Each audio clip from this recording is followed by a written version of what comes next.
Breaking news ఇస్తున్నాం. తెలంగాణలో corporation municipal రిజర్వేషన్లు ఖరారయ్యాయి. మున్సిపల్ కార్పొరేషన్లలో మహిళలకు 50% రిజర్వేషన్ కల్పించారు.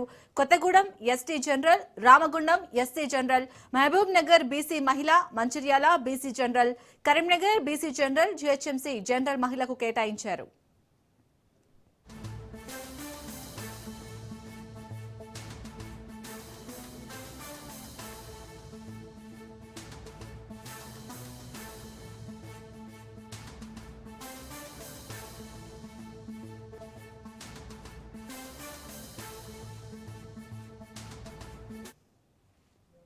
తెలంగాణలో కార్పొరేషన్ మున్సిపల్ రిజర్వేషన్లు ఖరారయ్యాయి.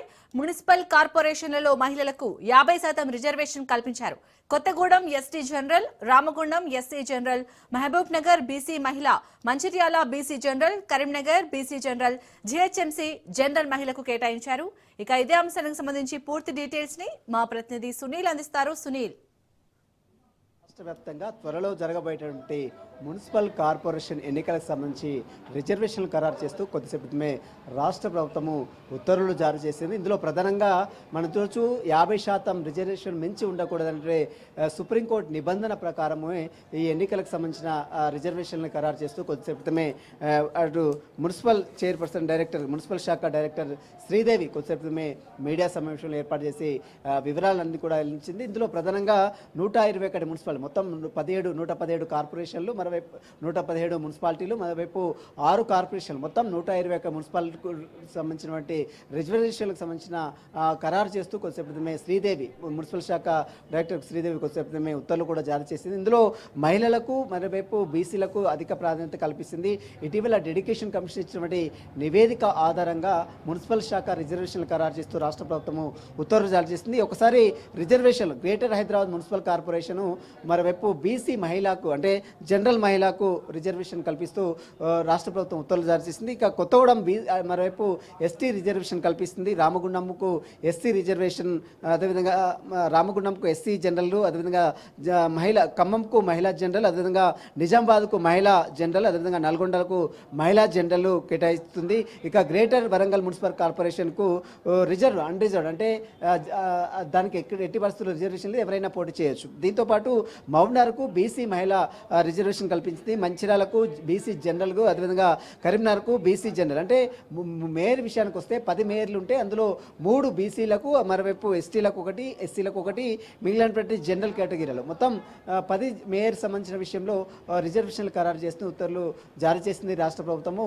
మొత్తం మీద మున్సిపల్ ఎన్నికలు ఇప్పటికే దానికి సంబంధించినటువంటి పోలింగ్ కేంద్రాలు ఇప్పటికే ప్రకటించారు, రిజర్వేషన్లు ప్రకటించారు.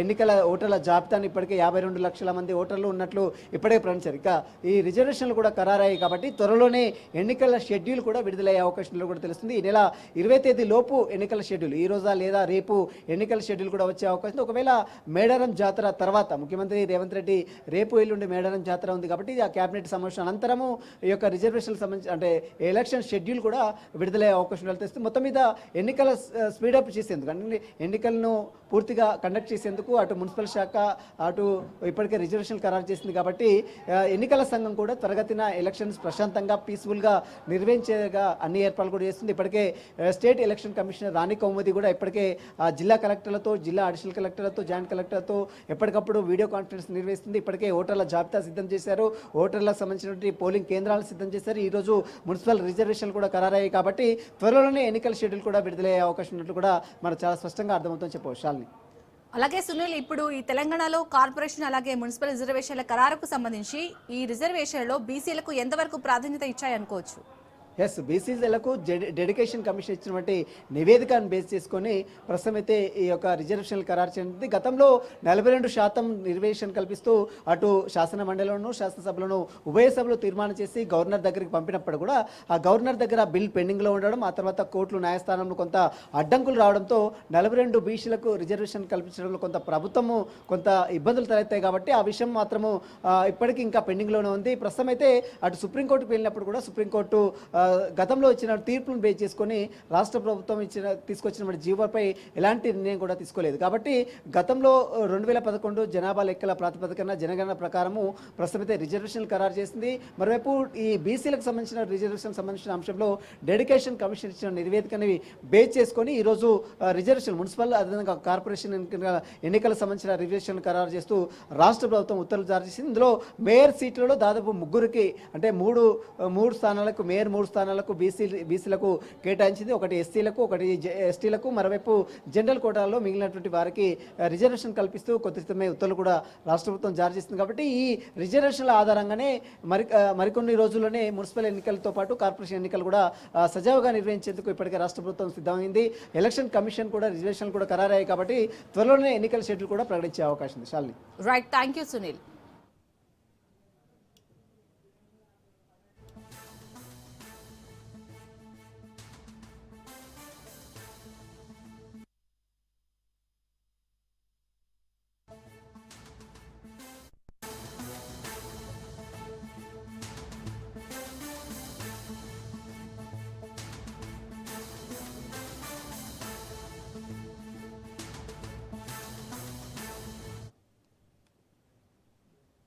ఏపీ వ్యాప్తంగా వైసీపీ నిరసనలు వెల్లువెత్తుతున్నాయి. పార్టీ కార్యకర్త సాల్మాన్ హత్యపై పార్టీ శ్రేణులు భగ్గుమంటున్నాయి. సాల్మాన్ హత్యను ఖండిస్తూ పల్నాడు జిల్లాలో వైసీపీ నేతలు నిరసన వ్యక్తం చేస్తున్నారు. ఆంధ్రప్రదేశ్లో రెడ్ బుక్ రాజ్యాంగం నడుస్తుందని మాజీ మంత్రి విడుదల రజనీ అన్నారు. ఒక్క గురజాలలోనే 18 నెలల్లో 7 ప్రభుత్వ హత్యలు జరిగాయన్నారు.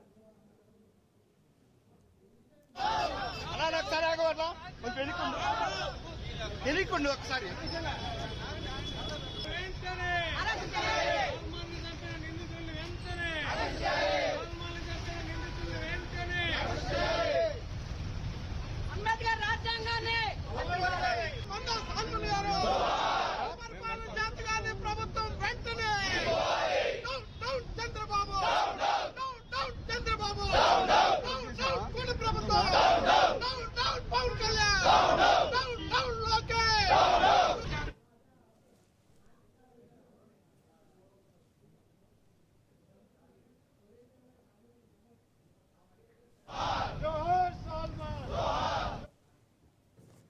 సాల్మాన్ హత్యను ఖండిస్తూ పల్నాడు జిల్లాలో వైసీపీ నేతల నిరసనకు సంబంధించి పూర్తి డీటెయిల్స్ ని మా ప్రతినిధి రమేష్ అందిస్తారు. రమేష్. శాలిని, ఏదైతే మరి పల్నాడు పిన్నెల్లి గ్రామంలో ఏదైతే సాల్మాన్ వైసీపీ నాయకుడు సాల్మాన్ హత్య తర్వాత అటు పల్నాడులో కూడా ఒక నిరసన కార్యక్రమాలు అయితే కొనసాగుతున్నటువంటి పరిస్థితి కనపడుతుంది. అయితే ఈ రోజు నరసరావుపేట పట్టణంలో ఏదైతే సాల్మాన్ నిన్న జరిగినటువంటి ఘటన 3 రోజుల క్రితం జరిగినటువంటి ఘటన, అటు టీడీపీ నేతలు తనపై దాడి చేయడం 3 రోజుల పాటు హాస్పిటల్లో చికిత్స పొందినటువంటి అనంతరం కూడా ఆయన వైద్యులు మృతి చెందినటువంటి పరిస్థితి అటు నిర్ధారించారు. ఈ నేపథ్యంలో నిన్న కాసు మహేష్ అటు ఆయన్ని ఏదైతే అంత్యక్రియలో పాల్గొనేందుకు కూడా ఆయనకి అక్కడికి వెళ్ళినటువంటి నేపథ్యంలో పోలీసు ఆంక్షలు విధించి అతను అడుగడుగున అడ్డుకున్నటువంటి పరిస్థితి కనపడుతుంది. అయితే ఈ నేపథ్యంలోనే పల్నాడు జిల్లాకు సంబంధించినటువంటి మాజీ ఎమ్మెల్యేలు ఈ రోజు నిరసన కార్యక్రమం చేపట్టారు.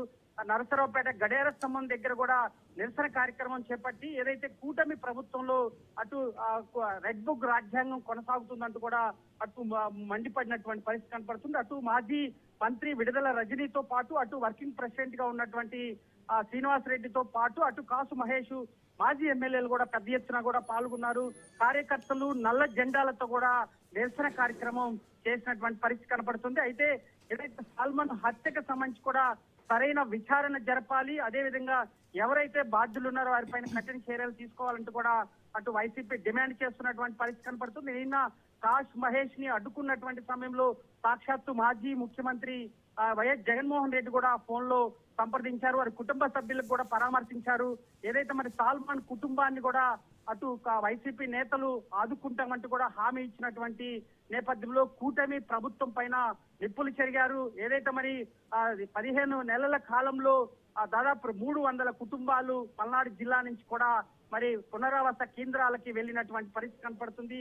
టీడీపీ నేతల అరాచకాలు అదేవిధంగా దాడుల మధ్య తట్టుకోలేక కూడా పూర్తి స్థాయిలో కూడా కుటుంబాలు వదిలి ఊర్లు వదిలిపెట్టి వెళ్ళినటువంటి ఘటన పైన కూడా కాసు మహేష్ కూటమి ప్రభుత్వం పైన నిప్పులు చెరిగినటువంటి పరిస్థితి కనపడుతుంది.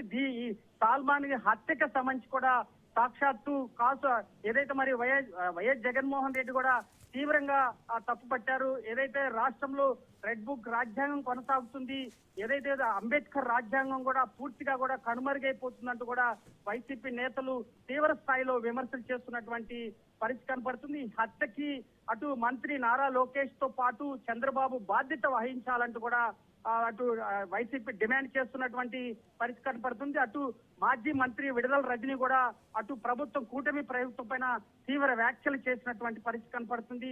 రాష్ట్రంలో ఎక్కడ కూడా అభివృద్ధి పైన కూడా ఎక్కడ కూడా అటు కూటమి ప్రభుత్వం పనిచేయట్లేదు. కేవలం అటు వైసీపీ కార్యకర్తలు నాయకుల పైన కేసులు నమోదు చేసేందుకే ఈ ప్రభుత్వం ఏర్పడిందంటూ కూడా ఆమె మాట్లాడినటువంటి పరిస్థితి కనపడుతుంది. ఏదైతే మరి కూటమి ఏదైతే వైసీపీ మెడికల్ కాలేజీలు తీసుకొచ్చినటువంటి నేపథ్యంలో ఎక్కడ కూడా మెడికల్ కాలేజీ ప్రైవేటీకరణ చేసి అటు బడా నేతలకి కట్టబెట్టే విధంగా ప్రభుత్వం పనిచేస్తుంది. అటు వైసీపీ కార్యకర్తల పైన అమాయకుల పైన కూడా తీవ్రంగా కేసులు పెట్టడం, అదే విధంగా దాడులు చేయడం పట్ల కూడా వైసీపీ తీవ్రంగా కూటమి ప్రభుత్వం పైన నిప్పులు చెరుగుతున్నటువంటి పరిస్థితి కనపడుతుంది. ఏదైనా పల్నాడు జిల్లాకు సంబంధించి ఇటీవల జరుగుతున్నటువంటి పరిణామాలు చూసుకుంటే ఖచ్చితంగా కూటమి ప్రభుత్వం పైన తిరుగుబాటు చేసేటువంటి అవకాశం ఉంది. ఎందుకంటే సాల్మాను హత్య తర్వాత దాదాపు 3 రోజుల పాటు పెన్నెల్లి గ్రామంలో జరిగినటువంటి దాడి తర్వాత ఆయన గుంటూరు ఆసుపత్రిలో ఆయన చికిత్స పొందుతూ కూడా 3 రోజుల పాటు మరి ఆయన చికిత్స అనంతరం కూడా చనిపోయినట్టు కూడా వైద్యులు గుర్తించినటువంటి నేపథ్యంలో దాదాపు 300 కుటుంబాలు కూడా పల్నాడు ప్రాంతం నుంచి వైసీపీ కార్యకర్తలు గాని వైసీపీ నేతలు కూడా మరి ఇతర గ్రామాలకు వెళ్లి బతకాల్సినటువంటి పరిస్థితి ఈనాడు ఏర్పడిందంటూ కూడా అటు కాసు మహేష్ వెల్లడించినటువంటి పరిస్థితి కనపడుతుంది. గత ప్రభుత్వంలో అదే సమయంలో కూడా కూటమి నేతలు అదే విధంగా పల్నాడు సంబంధించినటువంటి టీడీపీ నేతలు కూడా వైసీపీ పైన తీవ్ర స్థాయిలో విమర్శలు చేస్తున్నారు. ఎందుకంటే 2019 నుంచి 2024 వరకు వైసీపీ హయాంలో పిన్నెల్లి గ్రామం నుంచి దాదాపు 300 కుటుంబాలు అప్పుడు వెళ్లిపోయినటువంటి ఘటనలు గాని సాక్షాత్తు ప్రస్తుత ముఖ్యమంత్రి నారా చంద్రబాబు నాయుడు మరి ఆ గ్రామానికి ఆ ప్రాంతానికి పల్నాడు ప్రాంతానికి వచ్చి టీడీపీ నేతలను ఏ విధంగా అటు పంపించినటువంటి ఘటనల పైన కూడా మరి అప్పటి మాజీ మంత్రిగా ఉన్నటువంటి ముఖ్యమంత్రిగా ఉన్నటువంటి చంద్రబాబు నాయుడు కూడా ఈ ఘటన పైన స్పందించినటువంటి పరిస్థితి కనపడుతుంది. ఏది ఏమైనా పల్నాడు జిల్లాలో జరుగుతున్నటువంటి వ్యవహారం పైన కొంత రాజకీయ దుమారం రేపుతున్నటువంటి పరిస్థితి కనపడుతుంది. నిన్న ఉదయం నుంచి కూడా ఒక టెన్షన్ వాతావరణం నెలకొంది. ఈ రోజు ఒక నిరసన కార్యక్రమాన్ని చేపట్టారు. కూటమి ప్రభుత్వం చేస్తున్నటువంటి వ్యవహారాల పైన కూడా ప్రజలకి వివరించారు. నల్ల జెండాలతో అటు అంబేద్కర్ విగ్రహం దగ్గర కూడా కూటమి చేస్తున్నటువంటి అరాచకాల పైన కూడా వాళ్ళకు నిరసన వ్యక్తం చేసినటువంటి పరిస్థితి కనపడుతుంది. అయితే సాక్షాత్తు మాజీ ముఖ్యమంత్రి వైఎస్ జగన్మోహన్ రెడ్డి సాల్మాన్ హత్య పైన స్పందించారు. ఖచ్చితంగా వారి కుటుంబాన్ని ఆదుకుంటామన్నారు. ఆ గ్రామానికి వచ్చి ఏదైతే జరిగినటువంటి ఘటన పైన కూడా అటు రాష్ట్ర ప్రజలకి వివరించేటువంటి అవకాశం ఉంది. ఈ విషయంలోనే అటు మాజీ ఎమ్మెల్యేగా ఉన్నటువంటి కాసు మహేష్ కూడా చాలా సీరియస్ గా దృష్టి సారించారు.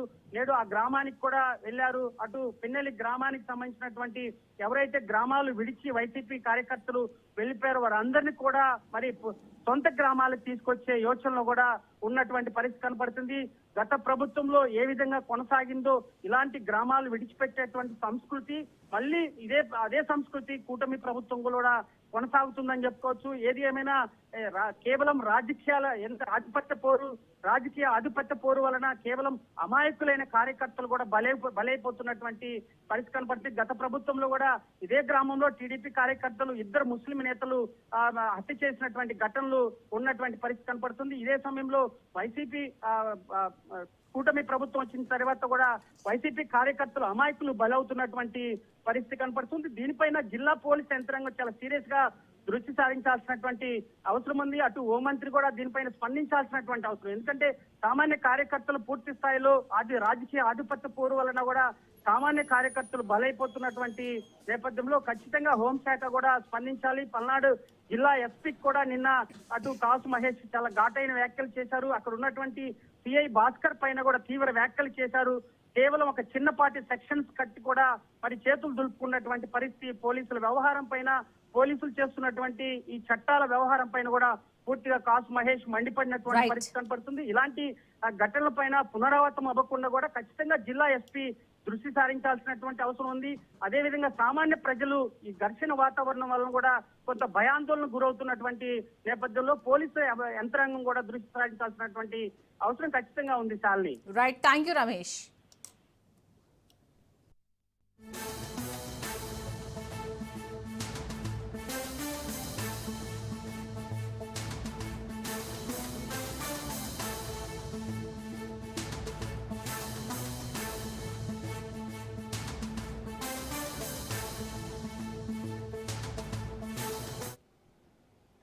హైదరాబాద్ కృష్ణానగర్ లో పెను ప్రమాదం తప్పింది. ఓ ఇంట్లో ఒక్కసారిగా భారీ శబ్దంతో వాషింగ్ మెషిన్ పేలడంతో కుటుంబ సభ్యులు భయాందోళనకు గురయ్యారు. జైన్ టెంపుల్ సమీపంలో ఉన్న నివాస గృహంలో ఈ ఘటన చోటు చేసుకుంది. అయితే అదృష్టవశాత్తు ఈ పేలుడులో ఎవరికీ కూడా ఎలాంటి గాయాలు కాలేదు. వాషింగ్ మెషిన్ పేలుడుతో ఇంట్లో స్వల్ప ఆస్తి నష్టం సంభవించినప్పటికీ పెద్ద ప్రమాదం తప్పింది. విద్యుత్ లోపం లేదా సాంకేతిక సమస్య కారణంగానే ఈ ప్రమాదం జరిగి ఉండొచ్చని అనుమానిస్తున్నారు.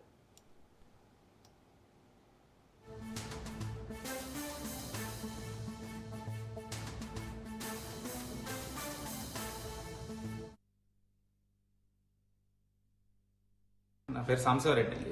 మేము కృష్ణానగర్లోని హౌస్లో రెంట్కుంటున్నాం. మార్నింగ్ రోజులానే వాషింగ్ మిషన్ ఆన్ చేసాం. ఆన్ చేసిన కాసేపటికే వాషింగ్ మిషన్ టప్మని సౌండ్ వచ్చి బ్లాస్ట్ అయింది.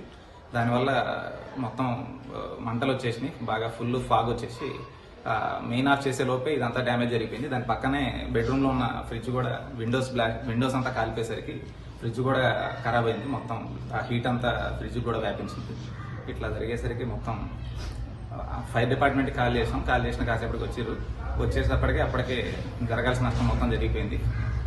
బెడ్రూమ్ హాలు కూడా మంటలు అంటుకుపోయినాయి. ఇట్లా ఇదంతా అయిపోయింది. మొత్తం పైన ఫ్లోరింగ్ అంతా కూడా పొగ కమ్ముకుంది. బాగా ఇబ్బంది అయిపోయిందండి. ఈ ఇన్సిడెంట్ నుంచి కొంచెం మాకు ఏదన్నా అసిస్టెన్స్ ఇస్తారని ఆశిస్తున్నాను. ఇంట్లో ఉన్నారు? ఇంట్లో నేను మా వైఫ్ ఉండేవాళ్ళం. మా వైఫ్ ఫెస్టివల్ అని చెప్పేసి ఇంటికి పోయింది. ఇవాళ నేను వచ్చాను మార్నింగ్ వచ్చేసి ఆన్ చేసిన కాసేపటికి ఇట్లా జరిగిందండి. అంటే ఏ కంపెనీ? ఇది శాంసంగ్ కంపెనీ. తీసుకొని 1.5 year అయిందండి. అమెజాన్లో ఆర్డర్ చేసినాం. నిన్న మొన్నటి వరకు మంచిగానే నడిచింది. మరి ఇప్పుడు ఏమైందో తెలియదు. 3 days నుంచి ఆన్ లేదు. మేము ఊరు వెళ్ళాం కదా. ఇక ఇవాళ మార్నింగ్ వచ్చేసి ఆన్ చేసేసరికి ఇట్లా జరిగింది. నా పేరు హైదరాబాద్ కృష్ణానగర్ లో అయితే ఒక ఇంట్లో ఒక్కసారిగా భారీ శబ్దంతో వాషింగ్ మెషిన్ పేలింది. దీనికి సంబంధించి పూర్తి డీటెయిల్స్ ని మా ప్రతినిధి ప్రవీణ్ అందిస్తారు. ప్రవీణ్,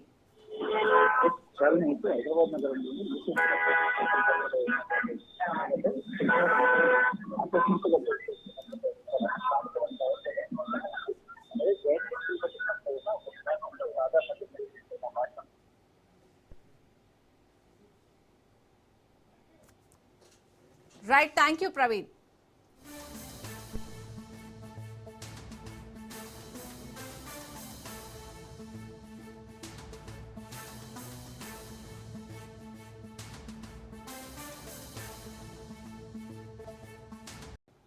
సికింద్రాబాద్ చుట్టూ పొలిటికల్ రగడ రాజుకుంది. సికింద్రాబాద్ కార్పొరేషన్ ఏర్పాటుకు బీఆర్ఎస్ డిమాండ్ చేస్తుంది. సికింద్రాబాద్ బచావో పేరుతో బీఆర్ఎస్ ర్యాలీ తలపెట్టింది. అయితే ఈ ర్యాలీని పోలీసులు అడ్డుకున్నారు. పలువురు బీఆర్ఎస్ నేతలను అరెస్ట్ చేశారు. ర్యాలీకి అనుమతి లేదని పోలీసులు తెలిపారు. పోలీసుల తీరుపై బీఆర్ఎస్ మండిపడుతోంది. అనుమతి లేదని ముందే చెబితే కోర్టు ద్వారా అనుమతి తీసుకునే వాళ్లమని తలసాని తెలిపారు.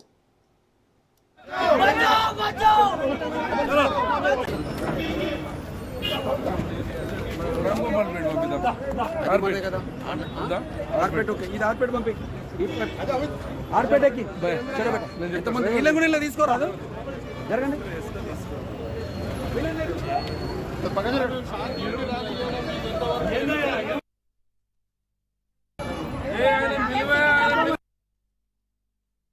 ఇది మా అస్తిత్వం, మా ఆత్మగౌరవం అనేది 220 సంవత్సరాల చరిత్ర. మా తల్లిదండ్రుల పేరే మారుస్తామనే విధంగా ప్రవర్తిస్తే ప్రజాస్వామ్యంలో నిరసన చెప్పేటువంటి హక్కు అందరికీ ఉంటుంది.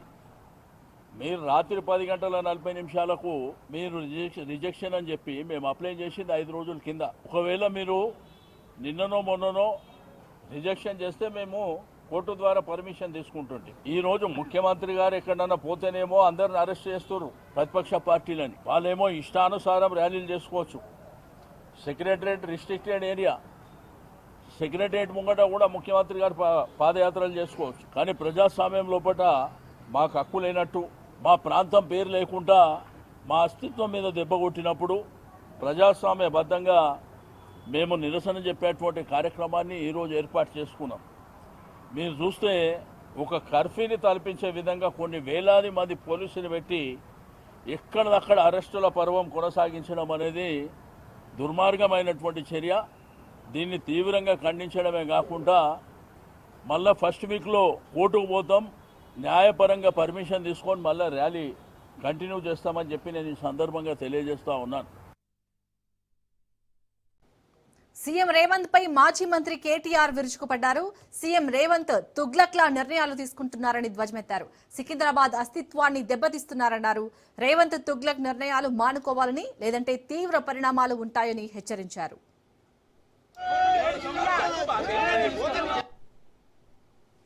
హైదరాబాద్ మహానగరంలో కూడా గతంలో 24 సర్కిళ్లుంటే గ్రేటర్ హైదరాబాద్ మున్సిపల్ కార్పొరేషన్లో 30 సర్కిళ్లకు పెంచుకున్నాం.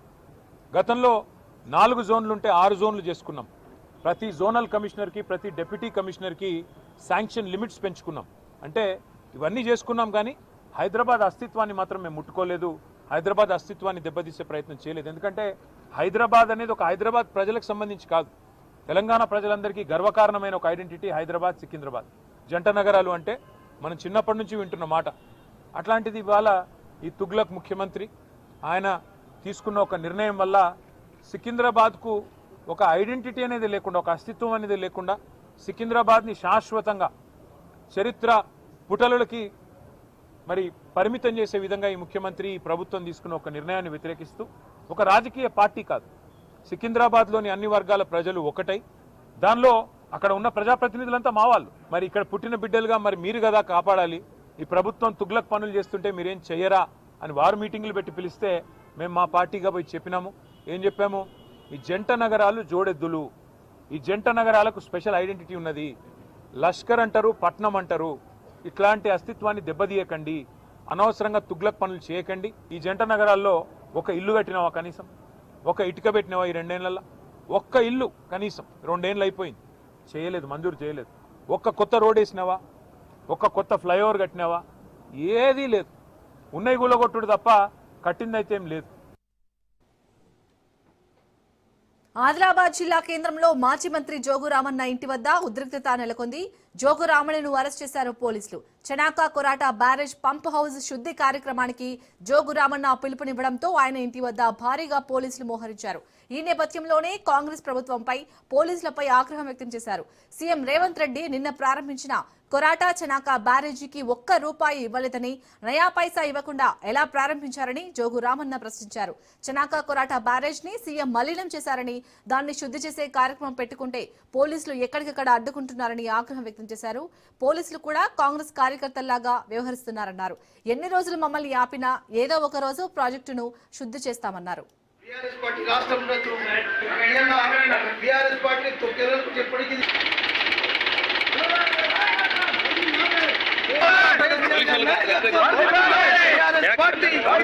పోలీసు వాళ్ళు కూడా మేము 2023 ఎన్నికల కంటే ముందు ఏ పనులు ఏ దశలో అయితే మిగిలిపోయి ఉన్నాయో అవి అట్లనే ఉన్నాయి. నువ్వు నయా పైసా ఖర్చు చేయకుండా మరి ఈ రకంగా నువ్వు వచ్చి ఎందుకు ఈ పంప్ హౌస్ ను ప్రారంభిస్తున్నావు అని చెప్పి, నీ పంప్ హౌస్ ప్రారంభించడం వల్ల ఒక రైతు పొలానికి కూడా 1 ఇంచు భూమి కూడా నీటితోటి తడవనటువంటి పరిస్థితి. మరి నీ నీళ్లు విడుదల చేసినప్పుడు రైతుల పొలాలకు నీళ్లు వెళ్తే అది ఒక లాభం అవుతుంది, రైతులు సంతోషపడతారు. నువ్వు నయా పైసా ఇవ్వకుండా నువ్వు విడుదల చేసిన నీళ్లు రైతుల పొలాలకు 1 ఇంచు కూడా భూమి తడవనటువంటి పరిస్థితి తెలిసి కూడా నిన్న మీరు ప్రారంభోత్సవం చేసినటువంటి పంప్ హౌస్ దగ్గరికి ఈ పాపాల భైరవులు, ఆ ముఖ్యమంత్రి గారు, ఈ స్థానిక ఎమ్మెల్యే గారు ఇద్దరు ఇక్కడ దొంగలు తయారైంది. వీళ్ళు పాపాత్ములు. ప్రజల రక్తం దాగుదాం, పేదోళ్ల రక్తం దాగుదాం ఇద్దరం కలిసి, పేరుకు బీజేపీ, పేరుకు కాంగ్రెస్, ఇద్దరు బడే బాయ్ చోటే బాయ్, ఇద్దరు దొంగలు కలిసి నిన్న అక్కడ ఆ పంప్ హౌస్ దగ్గర ఆ భూమిని మలినం చేసిండ్రు. ఆ మలినాన్ని అదే పెనుగంగా జలంతో పాలాభిషేకం చేసి ఆ పాపాత్ములు ఎక్కడెక్కడ తిరిగిండ్రో ఆ మలినాన్ని ఏదైతే శుద్ధి చేసే కార్యక్రమం ఇయ్యాల బీఆర్ఎస్ పార్టీ రైతుల అందరం కలిసి ఈ కార్యక్రమం చేసుకున్నాం. దీన్ని కూడా పోలీసు వాళ్ళు కూడా ఏమైపోయిందంటే ఇక కాంగ్రెస్ చేసేసుకుంటే తప్పున్నది, వాళ్ళు కూడా కాంగ్రెస్ చేసేసుకుంటే సరిపోతుంది. నేను ఇక్కడ ఉన్నటువంటి పోలీసులు అందరికీ చెప్తున్నా, మీరు కూడా రేపటి నుంచి కాంగ్రెస్ యూనిఫామ్ వేసుకోండి. కాంగ్రెస్ యూనిఫామ్ వేసుకొని మీరు కాంగ్రెస్ కార్యకర్తలు లెక్కన పనిచేయండి. ఏం చేస్తారా పోలీసు వాళ్ళు వచ్చి ఎందరు మంది పోలీసులను పెట్టి మమ్మల్ని ఆపుతారు మీరు ఇయ్యాల? ఓకే, ఇయ్యకపోవచ్చు, ఏ రోజైనా ఒక రోజు ఖచ్చితంగా వెళ్తాం అక్కడికి. మీరు ఎన్ని రోజులు పోలీసులు మా దగ్గర పెడతారో, పోలీసులు రోజు ఉన్నామా ఎంబడి అక్కడ మాత్రం ఆ పాపాల భైరవులు